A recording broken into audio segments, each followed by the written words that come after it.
Oh man, here we go. And we are on Facebook Live. The party is officially beginning, ladies and gentlemen. I'm so excited to have you guys here. No matter where you're watching from around the world, I hope you're safe. I hope you're healthy. I hope you're happy. I hope you've been checking in with your family and your loved ones and that you are able to navigate through this incredibly challenging time with a lot of optimism, with a lot of hope, and that you're there for your neighbors, that you're there for those that you care about, and even those that you don't know. I'm really excited, guys, because today is pretty much the catalyst of something that almost was something that I've always wanted to do, and that is to connect you with the most talented, the funniest, the best people that I could find literally on the entire face of the earth so that we can have very engaging, very entertaining, very positive, very hopeful, very funny conversations with people. And the first guest that I have tonight is one of my longtime friends. He is a funny man. He is originally from the DC area. So shout out to my fellow DMV people, even though I'm in Miami. It's my pleasure to either introduce you to or reintroduce you to the one and only Tehran Ghasri. Tehran, where you at, brother? I just want to make sure everyone has washed their hands before we got on the chat. Like, are you washing your hands? Are you social distancing? I don't trust you, Iman. I don't trust you, bro. I'm serious. You're a friendly guy. Be polite last year, not this year. You understand? No more politeness. No Okay. more Did politeness. everyone wash their hands? Are we clean? Are we fine? I think we're good, man. We've been Listerining and we're all not Listerining, actually Listerine and Lysoling and everything. Yeah, I Lysol. I don't even Listerine. No, Lysol, bro. I drink bleach. Don't mess with me, okay? You look great, man. As much as I would love for you to have a mask to cover your face, let's hear you clearly, my friend. But I Yes. appreciate you practicing all the safety hazards. It's precautions, my friend. It's all precautions. It's safety precautions in this horrible, troubling time. I don't play, bro. I don't Yeah. play these games. People don't realize the coronavirus is real. They're still like sneaking out and going to parties. Our parents did not ground us. We are not grounded. This is not you sneaking and going out with your friends and having a quick beer and sneaking back home. This is a serious illness that has destroyed and ravaged countries. Iran has been ravaged, like a lot of things going on in Iran. China, and why did it have to happen to China and Iran, the two countries whose reporting we don't trust? You know what I'm saying? Like, we're not going to trust whatever they say. So it's like Italy, any country, basically, except for China, any country where people kiss too much, they got crushed, bro. If you kiss and hug, you're done. What Okay? what is the country that kisses the least? I want to see if there's a direct correlation. Denmark. Denmark. Denmark. They don't kiss? Zero cases, bro. Zero But they cases. have the hottest people on earth, but they don't kiss? Denmark. No one can. Everyone says hi from far away. Farfignugan or whatever they say. You know what I'm saying? That's Germany, man. Come Who? on, man. Hey, That's my homeland. hey. That's all. Look, all Denmark and Sweden and all those places, Netherlands, they're all one country. They're Germany 2.0. Like everybody who couldn't make it in Germany just went up there and got whiter. Like That that's is how true. that works, bro. That's true, man. But listen, so I actually it seems as though that you're obviously taking this thing seriously. Yeah. But what's LA doing, man? Because I saw the mayor yesterday give some pretty stern warnings. They're not messing around either. So like the government officials are doing their part. Are the people doing their part or not? What's going on Well, in LA? actually, it's crazy in LA. Of course, there's a quarantine. Everybody's staying inside, essential businesses only. One of my friends, actually, the other day was outside with his friends and he got shot. The police actually shot them because they were outside. And we thought it was for the quarantine, but they just, because they were black guys with masks. So they didn't, the police couldn't tell. They didn't know. It wasn't about the quarantine. It's just literally a group of black guys with masks. So they got shot up. So, LA's still going, bro. Don't worry. Don't worry. We're still here. Just when I thought we're gonna have a serious conversation, that's what What happens. listen, people basically stay home, practice the precautionary tales. It's easy. All you have to do is do Wu-Tang. Basically, if you do Wu-Tang, you will be good. For those who don't know, he's talking about gangster mask, just in case, because I No, no, was raised no. in the I'm hood. talking about I'm talking about Wu-Tang, the acronym Wu-Tang, wash hands, use masks properly, Oh, touch nothing, avoid large crowds, never touch your face with unclean hands, and go to the hospital if you have severe symptoms. That's Wu-Tang right there. So Tehran, man, like how has this pandemic affected you as a comedian in general? Like basically you have no events, you have nothing going on. Is your only way to share your laugh right now just for social media? Like imagine if this happened 30 years ago, what the hell would you do? Social media. Today I went to the grocery line, and people have to be there, so I did like a quick 25 minutes. Like that's how it works, bro. I just started doing comedy in the line. Like, you guys are here now, you can't go anywhere. Give a round of applause for Tehran. Instagram, and it's hit LA. I feel it's hit LA the hardest, simply because LA is the city of dreams, where people come here from all across the country to live their dreams, like myself. And the difference between the entertainment field and, for example, the medical field is our lives aren't planned out. It's a crapshoot, right? It's not A to B to C to D. When you want to be a doctor, you go to high school, you get good grades. You go to college, you get good grades. You get into a med school, you take the MCAT, you get into a med school, then you get a residency, and then you become a doctor. Well, with our lives, it's not so clear cut. So a lot of entertainers rely on service jobs. Yeah. They come here, they're a prom queen in their city, and then they come here to be a hostess at IHOP. A lot of people rely on Uber jobs, those app jobs, Uber, Lyft, driving as a side hustle as they build themselves. And even those are taken away. Yeah, and then even a person like myself, who I'm in that ground where it's like, I'm too big for the little things, quote unquote, and too little for the big things. Well, all my shows, and that's where I make my money, obviously. My livelihood is from these shows. All my shows have been canceled, especially March was very hard, because as a fellow Iranian-American, Nowruz is my money. That's prime time, man. That's prime time. I triple up on Nowruz. I have Nowruz, I have Season, I have all these events, plus my regular events, plus my TV gigs, because that's when we start filming, and all of that has been waylaid. And I'm just grateful. So are you back to prostitution? Back to prostitution, Iman? I never stopped, bro. Why would I? I said we all have a side hustle. Yeah. You think these corners are gonna just fill themselves? No, I'm out there hustling on Hollywood Boulevard, giving $10 hand jobs for butts. So don't knock the hustle, buddy. Okay? It does. What's wrong with you? Of course I have. Hey, are you still able to hit up your local Jack in the Box? I know that's one of your local hometown places. What are you doing food wise, man? Well, actually, it's interesting. For those of people who know me, Iman, for example, who knows me extremely well, the quarantine has not actually affected my personal life and or eating habits at all. The worst eating habit ever, man. I eat junk food. I have a bunch of Lunchables. I have Gushers. I'm good. Like, actually, I get to stay home and watch television, which is like that's my dream. My real dream in life is not to make it. It's to make it big enough that I don't have to do anything. And that's what I'm doing now. But my bank account and my dream aren't matching up. So I'm in a position where thankfully I'm able to do that for now. And I know there are a lot of comedians and entertainers that cannot. There are entertainers that are suffering, entertainers that are on their way to being homeless themselves. I'm about to be squatting in a couple months myself, so just here. If anyone comes close to me, I'm just gonna cough like. That's it. First of all, I will always remember a long time ago. You were like, man, I just can't wait to become famous so I can put it in my face and my hand in people's faces and say, don't talk to me. Don't talk to me. And I do that. Dying to be that arrogant celebrity. I can't listen. Already, I've been that way. This is the thing.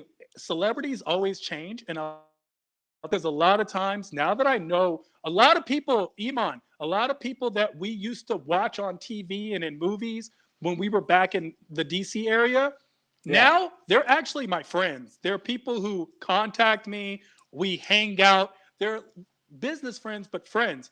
And you realize a lot of times these same celebrities and heroes, they were losers, bro. They were losers in their life. Like, they finally got to where they are. And so now that's why they act that way.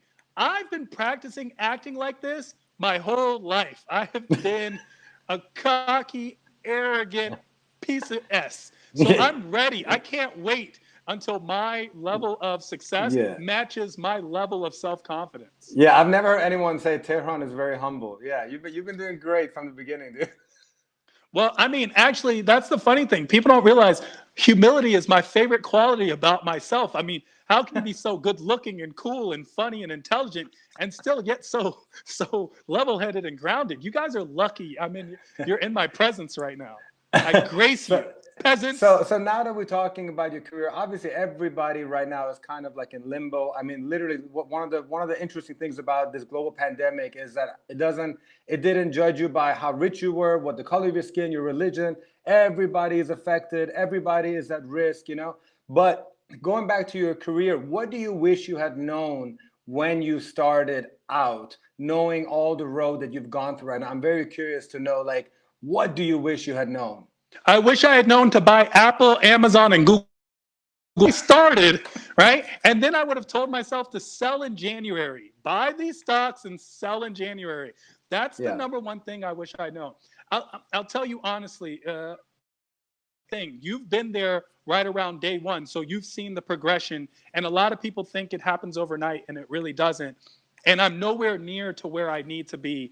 I have a lot of work to do and a lot to grow. And I've seen you and how you've progressed, and I'm very proud of how much work you put in because your hustle. Thank you. Anything anyone can say about Iman Huschmand, you cannot say that he does not work hard. He's a hardworking professional. He sent me 26 text messages and emails just about this Facebook Live. Like, I got so much information. I was like, you know what? I think we should see other people. I don't think it's working out between us. I wasn't sure if you were going to make it, man. You literally made it in the last second. That's That is extremely Tehran-like, man. That is how I do. How many times have we flown somewhere or gone somewhere and I'm just like right the last second? That's It's how like I it's like make the it. worst combination. Like a German-born Iranian who actually cares about professionalism Time. and punctuality and dealing with this fool right here. The black and Iranian who's like, I thought this was yesterday and I just showed up today. Tehran, what But do you see, like, how do you see the world in like 3 to 4 months, like given the state of the situation? How do you see this all playing out? well, it's interesting. First, you brought up something that coronavirus does not care about your race, religion, color, creed, sexuality, sexual orientation, nothing. It's affected everybody. And that's actually really why everyone cares, is because now you see wealthy people realizing that something that affects them, that's why they care. They didn't care about starvation. They don't care about dysentery they didn't care about Michigan, Flint, Michigan, water. and their water. But when it's something that affects rich people, because they're usually immune to things, the wealthy, the 1%, now everyone has to care. And we even see that, unfortunately, and this is not political, I'm only speaking facts, with the recent bailout. It's like, hey guys, did you, this pandemic has shown us a lot of things. A lot of things have come to light. Universal health care, we could afford it. We just didn't want to, because as soon as rich people were about to be poor, we could afford bailing them out. Yeah. Education system, we could have afforded it. We could afford it, but we just didn't want to. All the things we thought we couldn't afford, all the jobs that thought they couldn't work from home, we realized we can do a lot of things when we put our minds to it. Now, the ramifications of coronavirus, in my opinion, this is not something that ends April 15th or 19th or even April 30th. This just was announced today. This is something where the cultural ramifications and the economic ramifications and repercussions are going to be everlasting. Right now, sure, most of us, and when we think that, thankfully, a lot of us can afford to live for 1 month without work. But what happens when it hits 2 months? What happens when you realize that 50% of Americans have less than $400 in their bank account? What happens when you realize that 3 million Americans or more actually applied for unemployment the first day that it was available because of the pandemic? What happens next month? Which was a record times 10. Exactly. So we're in a situation where, and this isn't unheard of, the Great Depression, which we read in our history books, is a reality that happened in the 20s.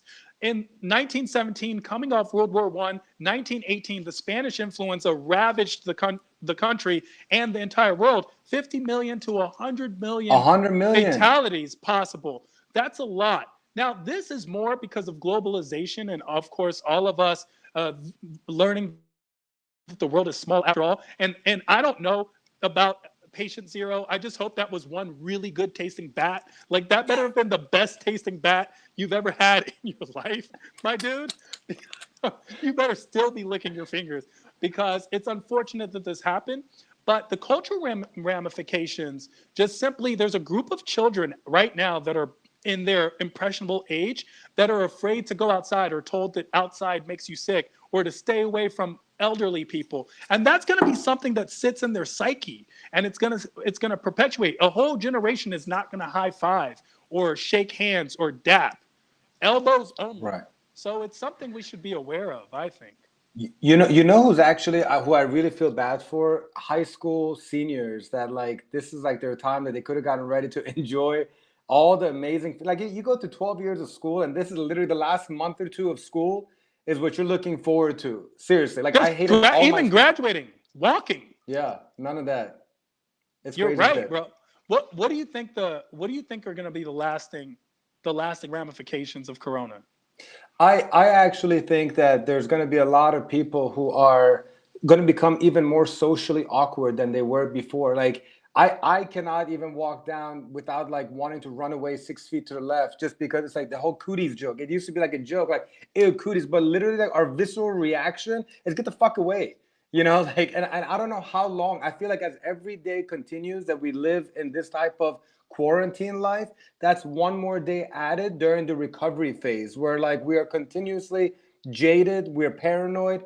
And so for me, it's like, man, if this is going to last 2, 3 months on this side, then on the back end, it's even going to be 4, 6, 8, 12 months. So I'm actually more like nobody has talked about the mental health ramifications of this, happening right now. There are people who they're not handling this whole at home alone thing with no loved ones, nobody around them. Like that's tough. And then so I'm more concerned about the mental health issues that are gonna derive from this.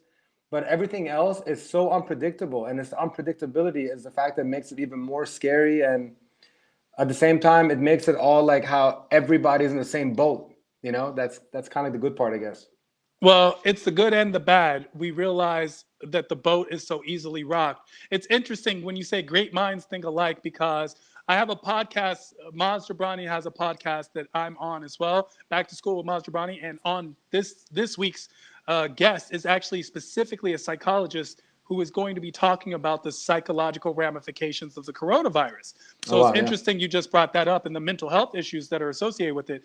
And recently on the news that I was a program on Spectrum, I explained that as a kid I got in trouble in second grade for thinking everyone has cooties, and now literally everyone has cooties. So there you go, Miss Johnson. Because on one hand, honestly, I'm sitting here and I'm like, I'm glad Tom Hanks, because everyone was so sad and no one even thought it was real until Tom Hanks announced it. And I'm glad Tom Hanks announced that he America's dad. That hit home. exactly COVID-19. He was affected by the coronavirus because then people believed it. But I'm more happy that Tom Hanks got it because now they're going to find a cure. They're not going to let Tom Hanks die. You understand what I'm saying?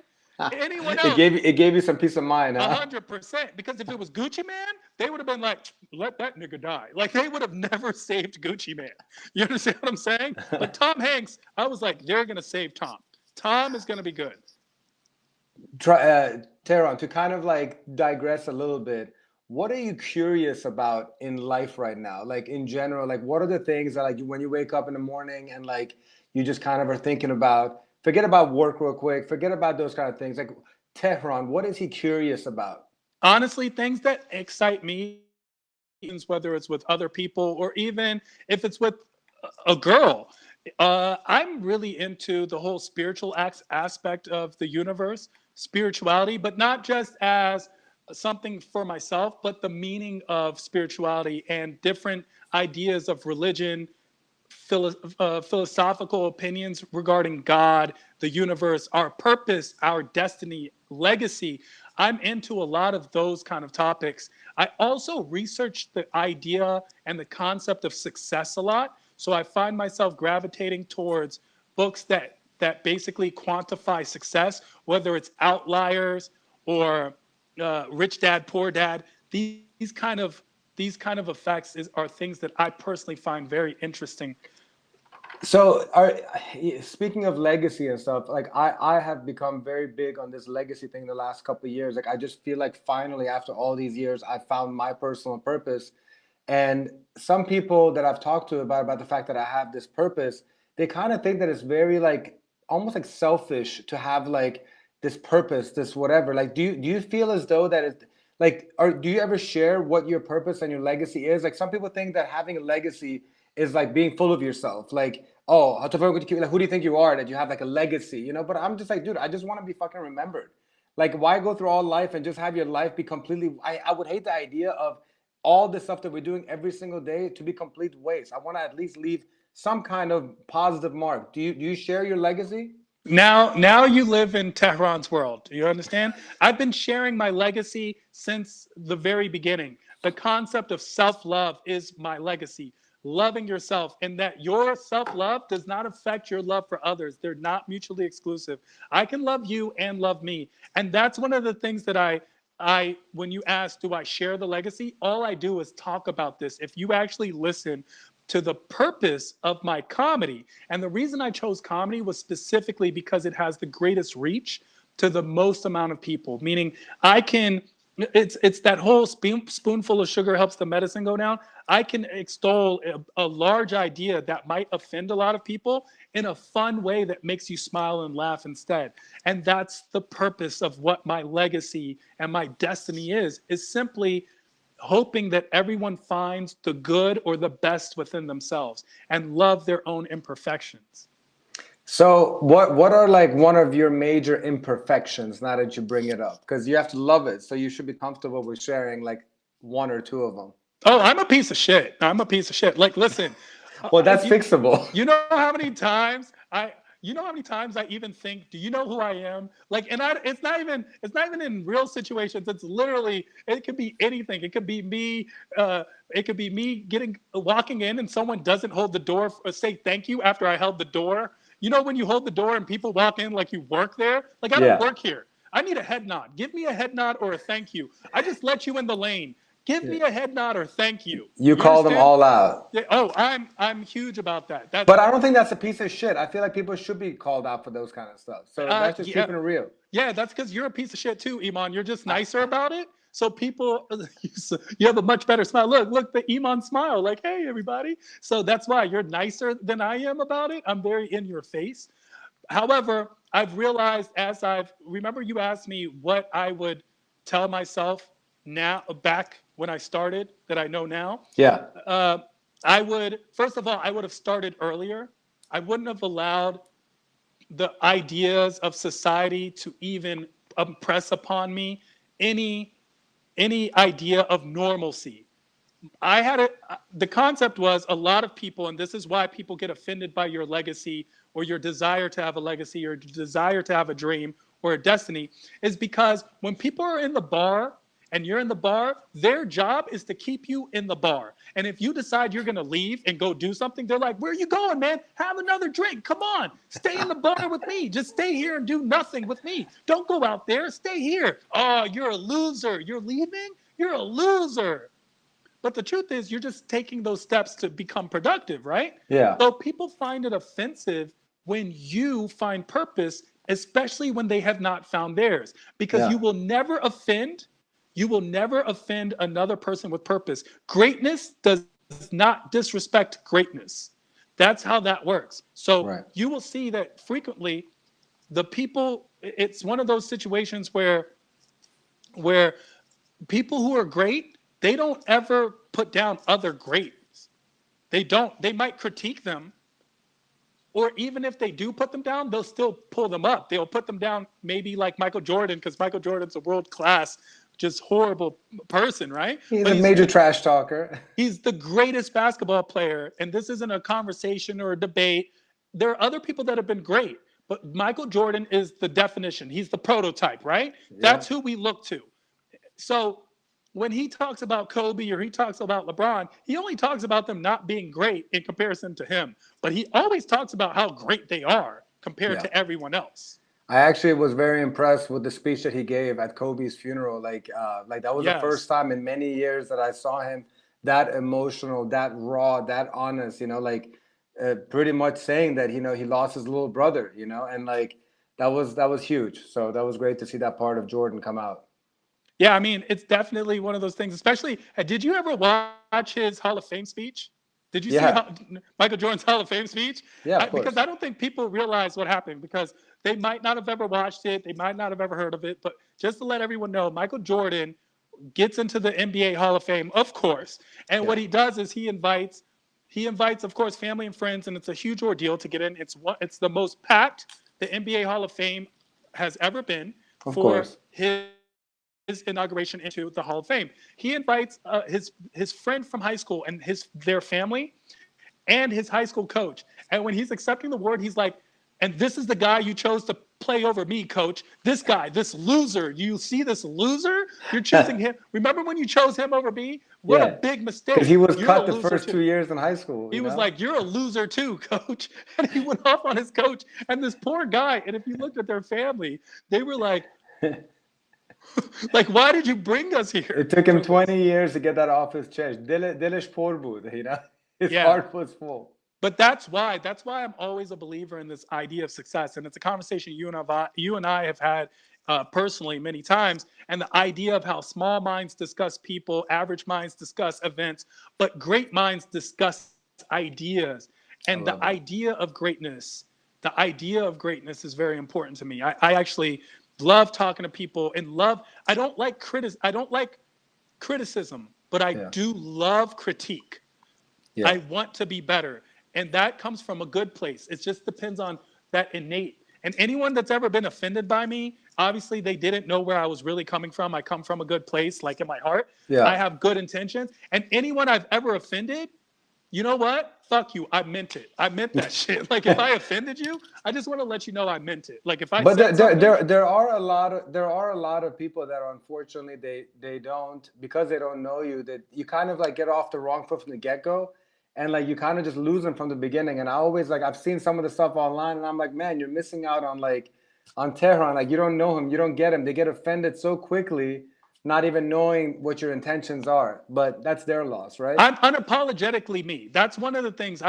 It's one of those things where you can make some of the people happy some of the time and all of the people happy some of the time, but you can't make all of the people happy all of the time. That's Yeah. really how it works, right? So the one person I know I can make happy all the time is me. And my peace of mind is going to mean more to me than anyone else's comfort. And me being me, that's my point in life is to be as much me as I possibly can be Yeah. without excuse. And I'm not saying you should like me. You don't have to like me. That's not the purpose of why I do what I do. You don't have to. I respect when people don't like other things. Yeah, I mean, That's there's the word authenticity has become a pretty big word in 2019, 2020, and you've been authentic before people even knew what the word authentic was. And so I feel like just now they're catching on and be like, oh shit, I can be myself. Yeah, be yourself. be I can be yourself. vulnerable. Oh yeah, be vulnerable. Be It's okay. vulnerable. Exactly. I'm Yeah, vulnerable. I'm stupid. I'm goofy. I'm fun. I'm intelligent. I'm educated. I'm ghetto. I'm all of these things. I don't yeah, like boxes. Boxes are meant for things and not people. Don't put me in a box. Don't check this. Don't tell me how I'm more black than I am Persian, or I'm more Persian than I am black. How about I'm just the most human being? That's what I yeah. am. That's all I want to be. What's the best and worst thing about being half black, half Iranian? Though, okay, I will tell you something that annoys me more than anything that Iranian people do to me all the Is it this time. question? No, no. Actually, I respect people who ask questions. I never get mad at people who ask questions. My number one pet peeve is when Iranians ask me to speak Farsi. Like they'll be like, Tehran, be a Farsi sobat kon, Farsi half bizan. Like I'm not your pet, lady. Yeah. I'm not your dog. Bark, bark. I'm not this monkey that you bought and now I'm supposed to dance. Oh, oh. Like that's not what I am. I hate that because I've never been like, hey, Harry Bobak, come here. You look like Chewbacca. Come here, Harry Bobak, come here. Speak English. Let these people see you speak English. You don't look like you should be able to speak English. I Yeah. hate that so much, and I also hate when my Farsi's pretty good. I mean, It's pretty fluent. I mean, you read straight up Rumi and Hafiz poetry better than I do. So yeah. I read Farsi. I write Farsi. I speak it pretty well. Do I speak it perfectly? No, but I speak it very well. I will speak Farsi to an Iranian person, and they, out of instinct, will respond to me in English. And it happens all the time because they can't They fathom. still can't believe it. Yeah. Exactly. And I realized that early on because when Iranians hear my name is Tehran, they can't even believe that. They're like, no, but what's your real name? It's like, my real name is Tehran. No, no, no, no, but your name. I'm like, it's Tehran. No, no, not the city, your name. Listen, Babak, it's Tehran. Do you understand? Like, sometimes that streamline, which is also a strength, can also be a huge weakness. So what's the best part? The best part is being black and Persian is that I'm tall, I have hair, I'm good looking. Like, listen, I just like, I could have been genetically, I could have You been play like good I basketball. play basketball well. I could have been some short, fat, hairy, bald guy. I could have, like, I feel like my name had a lot to do with it. If I was named anything else, you know what I'm saying? If I Hossein. was, exactly.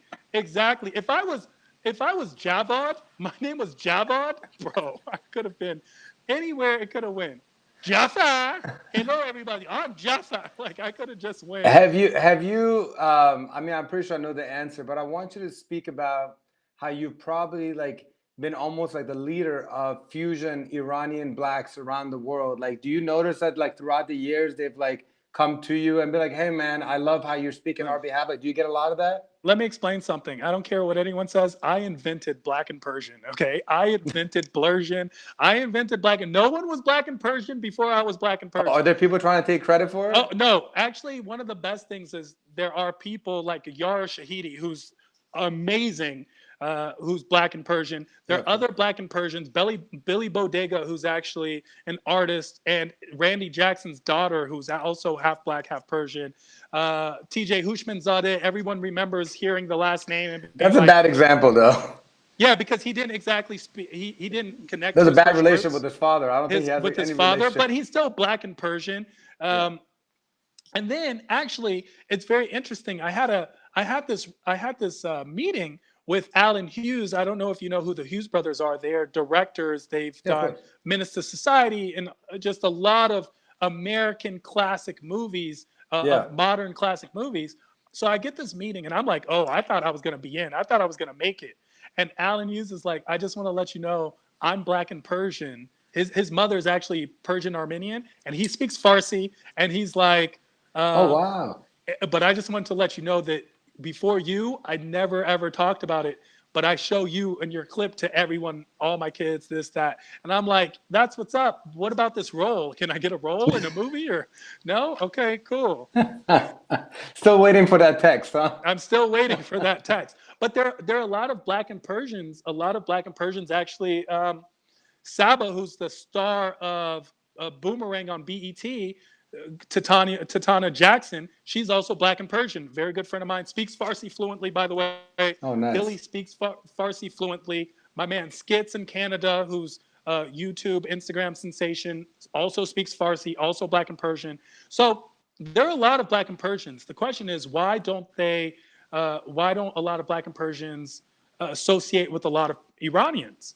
And that's the problem, is What's the that answer? sometimes unfortunately Iranian people can be very judgmental and not as accepting, and it's Sometimes. unfortunate sometimes. No, That's it's very not all the time that's putting actually. it very nicely. Iranians are actually very warm, very loving people. It's, Yeah, but we're however, judgmental. a lot of times stuck in their ways and very judgmental and comparing everything to themselves. Actually, one of the things that I fight against are, in especially in comedy, a lot of people come up to me and tell me, Tehran, I have this joke, Yik Torke Raf Bank, and it's about a Turkish guy in Iran who goes to the bank or whatever it is. And I don't like those jokes because now you're just putting this guy down for having an accent. I don't like those jokes. The one of the biggest strengths of Iran is the diversity of its population. Armenians, Kurds, Luris, Baluchistan, Assyrians, just having different backgrounds, different Jewish, Muslim, Baha'i, Christian, having all these faiths in one place, Zoroastrian, having them all in one place and sharing one identity is the strength of Iran and has historically been its greatest strength. So I don't like jokes that make it their weakness. Have you ever been to Iran? I have. I went to Iran when I was a kid. I've been there twice. My family goes a lot. I don't go as When was often. the last time? 20 some years ago was the last time I went. I was a kid. I went there, and I remember the first time that I went, the story is actually something that went a little viral. But the concept is I was 5 years old. You know, my dad's talked about Iran. I can't wait. I'm so excited to go to Iran. And even though as a kid, I never knew if Iran was a good place or a bad place. Because when I was good, my dad would be like, Tehran, اگر یک بار دیگه این کارو بکنی مثلا if you نمره خوب بیاری میبرمت ایران. Like it was like a reward. If you do something good, I'll take you to Iran. And then if I did something bad, my dad would be like, تهران یک بار دیگه اون کارو بکنی میفرستمت ایران. It's like, whoa, is this a punishment or a reward, bro? How does it work? I get to Iran. I'm 5 years old. I see my aunts, my ammis and my amu, my uncles for the first time. It's so crazy. It's so loud. It's so energetic. And then they bring the sheep. And, you know, I'm 5 years old. I've never seen a sheep this close. I'm from a city. I'm like, bye-bye, bye-bye. And as soon as I get close, my uncle is like, Tehran, we love you. And cuts the sheep's head. And I'm like traumatized for life. Like, bro, I'm 5 years old. Can we save the Conan the Barbarian until I'm 10? Can we wait to decapitate the sheep until I'm 10 years old? And then A little too young for that. Feed it to me for breakfast? I'm not eating calipacha, bro. Like, that's not my cup of tea. You understand? It's not my cup of tea. Do you have any desire to go to Iran and just kind of like see what's up over there? Obviously, I know the situation is crap right now, but in general, like if things get a little better, like are you interested in even going back, or it doesn't make any difference? I wouldn't say the situation is crap. I would definitely say it's crappy, and unfortunately, it's not the best that it could be. And I hope it gets much, much better, especially with coronavirus, and of course with all the politics that surrounds Iran.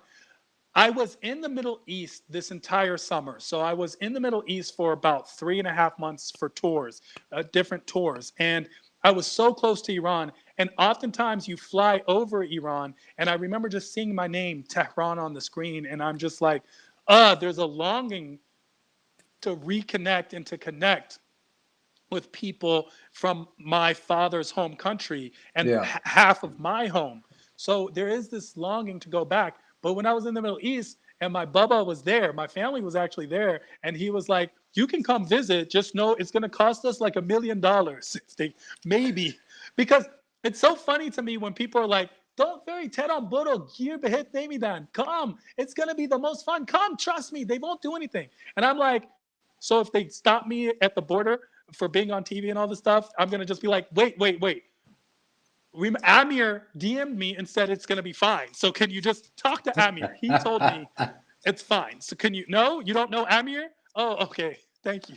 I'll go to Evin. Thank you. I'll just go to the jail. Like, just because of everything that's going on, unfortunately, in my position, I don't know. I don't know what would happen. I don't think that there would be a problem, but you just never know. And why risk it? Throughout your entire career leading up to all of this now, obviously everything is on halt right now for a lot of people, but you know, I've seen your career grow throughout the years. Who do you want to give a shout out to? Who really helped you, brought you under the wings? And because you know, we can't do it alone, right? Everybody who gets anywhere up to the mountaintop or even to the middle of the mountain, it's because somebody has reached down and said, hey man, brother, I got you. Sister, I got you. Right now, if there's somebody or a couple of people you want to give a shout out to, who would it be and why? There are a lot of people who have helped me along the way. A lot of people that you know, a lot of people that you've heard of, and a lot of people that you don't know. And honestly, Iman, you would be one of those people that I would thank. You and everything we did together when we were doing joint events. And on top of that, you inspired me to go for it. In fact, we did this big event for you, something that every other television station, Persian TV station, has taken the idea, but you did it first, star musician. And you had me host, and it was in Los Angeles, and it was when I was flying back and forth You had the perfect hair going on. It was a great Exactly. night, man. It was a great night. But I would thank you. I would also thank other people in the DMV area. Radio Javon. I remember working with Radio Javon early on and giving me a platform. Tapish put me on early. I would also thank Arshia, who's in VA. He's doing a lot of things. All these people who were doing things. Masood A. I would thank Masood. Masood was running clubs and made me feel like a star when I wasn't anyone but a star in my own mind. And then I would have to take the step up and also thank Maz Jabrani, who takes me on tour, Max Amini, who was the first person to put me on stage and also takes me under his wing, Finesse Mitchell. I would have to thank Dave Chappelle. Dave has been very instrumental for me and with me and telling others like I could be the next Dave Chappelle. These are guys who Dane Cook, who's someone I used to watch his specials, even though I don't really watch comedy specials. He put me in a movie recently. Seth Green, Mo Ahbad, who's an Afghan actor here, who put me in a movie. A lot of people have Jamie Masada at the Laugh Factory. They've a lot of things that I've gotten opportunities. I've worked hard for them, but at the same time, if people didn't allow me or open the door for me, if Jamie Masada hasn't given me the opportunity to be at the Laugh Factory, which is the biggest comedy club in the entire world, I don't know where I would be right now. I wouldn't be able to stay in LA, that's for sure. Christina Shams for being there. There are a lot of different Oh, people. Christina. Exactly. Christina, who at the time was working at the Laugh Factory and is the one who got me the audience with Jamie to begin with. I mean, a lot of people. Nice. And then I'd have to go further and thank Fox, Take Part Live, Comedy Central, and all these guys. But at that point, that was an opportunity. Those were business arrangements. But without those business arrangements, my career wouldn't further either. And upcoming with Netflix and Amazon. So I thank everybody. I'm going to be thankful. But And, ultimately, and, at you, the and you end of the didn't even day, thank God. And come on, man. no, here's the thing. Here's the funny thing. When you watch a celebrity win an award, like the Yeah. Academy Award, you know they always remember to thank God and their parents.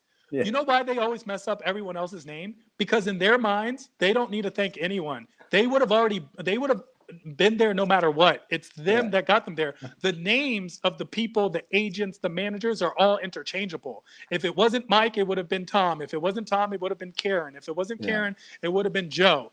Whoever it is, all these people are interchangeable. It's just them that they really want to thank. So I want to thank myself most of all for taking risks when people told me not to, for unapologetically being myself, being in a position where I used to get in trouble with my parents. My bubba and my mom would be like, you can't just act like this all the time. You can't always be yourself. And I'd be like, one day they're going to pay me to be me.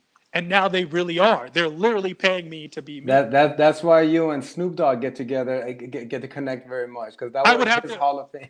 I would have to thank Snoop. If you have seen, I put Snoop In Dogg is Persian in videos. two Persian songs, Yeah, yeah, with and you're Ardash and welcome. stuff. Yeah. I connect it. I bring that flavor to the Iranian culture. I take Horma Sabzi to the hood. That's who I am. I'm the bridge. I want to be known that when you're talking about legacy. I And want to he brings connect Sabzi to to these yours, people. so it works out nicely. He brings too much Sabzi, bro. Like honestly, when you hang out with Snoop Yeah. and you're in the room, I have to walk outside before I get a contact high. I don't drink, I don't smoke, I don't do drugs, but you feel like I don't know what he's smoking, but that is like specialized marijuana of marijuana. I just need you to promise me right here that we're gonna hang out with Snoop one night, because I just have to do that. So you're my only connection to doing that. So make that happen. Snoop's But one of the not every coolest people. He's one of the coolest people, I can honestly. tell he's definitely down to Drake's one earth. of the coolest people. Drake, when you're talking about greatness, Snoop, Drake, all these guys, just amazing. So speaking of weed and alcohol and stuff, what is it about you that you never were into drinking or any type of drugs? Like, what did somebody like at a young age kind of beat it into you and be like, don't do this, don't do that? Or was it just a personal choice? Because you're definitely like a minority as somebody who really I my get it, entire Iman. I'm a minority. Jeez, way to bring it up, bro. like I've never ever seen you even taste alcohol and stuff. So like I can actually, for somebody who've known you for almost 15, 16 years, never have I seen you smoke or drink anything. Like why, what happened? Well, it's interesting. Everyone always looks for a reason, and I always make up the craziest reasons when I have this conversation with people, especially for the first Tell me time. one of them. And oftentimes I forget to say I'm kidding. Oftentimes I forget to say I'm kidding. I talk about how I when I was a kid I found a crack pipe and I didn't know what it was and I used it and then I was on crack. Like I say crazy things. But the truth of the matter is no one beat it into me. It's something that I just chose as a person. You've hung out with me. I'm already crazy enough. I don't need to not be in full control because this is me acting the way I am when I'm fully aware of what I'm doing. You loosen up 1 inch of that and it's you don't know what could possibly happen. Like I'm clearly and on top of that, I'm the kind of person if I do crack and I like it, I'm not gonna stop. Like I'm gonna so I just stay away from it, bro. I'm just not. Is there somebody that you constantly hear saying you're just like blah blah blah? Is there somebody in your family, parents, grandparents, aunt, uncle that you kind of like not emulated, but there's some similarity? Where'd you get your character and personality from? It's so funny. No, I never hear that because if you know my family and my family members, they're all so everything. Remember how you said humble, they're kind, they're sweet, they're quiet. They're just the most chill. They're mazlum. They're just the easy. Like they're the opposite of me. These poor people have put up with me and my extra, my drama, and my everything. And I'm not like a dramatic person, but I'm extra. Meaning I just find everything funny, and I just have. I do these big things. I came into the show with a gas mask, bro. That's So me basically, you were now. adopted. I was extremely, I wish I was adopted and then I could go with Angelina Jolie and Brad Pitt's family. The worst thing my dad did was actually keep me. Like they kept me. Like had they let me go, I would have been a rapper right now. You know what I'm saying? I would have been in the NBA. I don't know, When but was my the dad loved what me, showed what me love. what was your last hourly job? Wow, it's interesting. I've never had a true hourly job. The I last believe that the actually. last hourly job that I had for a week or 2 weeks for a very short time, I used to work at this hair salon at Tyson's 2 because I liked a girl that worked there, and that Well, was the closest like hourly job. like high school? No, no, it was out of high school, my first year of college. Like my first year of college for Damn. like a couple weeks. I've never What were you had an hourly doing? job. You like cleaning up I, hair? No, no, I was the front desk girl. I was the front desk girl with You her. were We the were. front desk girl. I was the front desk girl. You I was the must have been receptionist feeling girl. her. My goodness Yeah, gracious. It was a girl that I liked, and so I worked at this salon, and it was crazy because then I met another girl there that I ended up liking. It was this just like I've never worked a regular job. I've never done a 9 to 5, and I'm not. I've always thought it was actually extremely noble and hard work for the people that do follow that path. A lot of people knock that path, and I'm like, no, that's just as difficult as not doing a 9 to 5. It's not as difficult to define. Because when I explain what I do, a lot of people just think I get on stage for 15, 20, 30 or minutes or an hour every night and that's it. But that's not how the creative process works. I'm constantly working. There is no 9 to 5 for me. I don't check in and check out. I'm Yeah. always thinking, I'm always on, Yeah, even you're when I'm you're your out. own business of one. Exactly. I'm my own business, and that's how I feel. I own a McDonald's, except I'm the cashier lady. I'm the manager. I'm the drive-through The sandwich maker. guy that messes it up. Exactly. I'm the cook. I'm the chef. I'm all these things in one. Marketing, everything. And so I try to do this stuff. I try to take it as seriously as possible. So since you're telling me that your last hourly job was a very short-lived haircuttery when you were like probably 18 years old, that means that for the longest time you've been on this path of comedy. Between your Persian side and your mom's side, which You one can say was black. It's okay to say black. You can say black. like which one was pulling you away from this path more? Was it the Persian side that was like, dude, don't go down this route, or was it both sides and you just kind of like were stubborn, you kind of stuck with it? So I wasn't on the path to comedy, but I was always on this path of what I would think of as greatness or showmanship in some way. I wanted to do more, right? Whatever it was.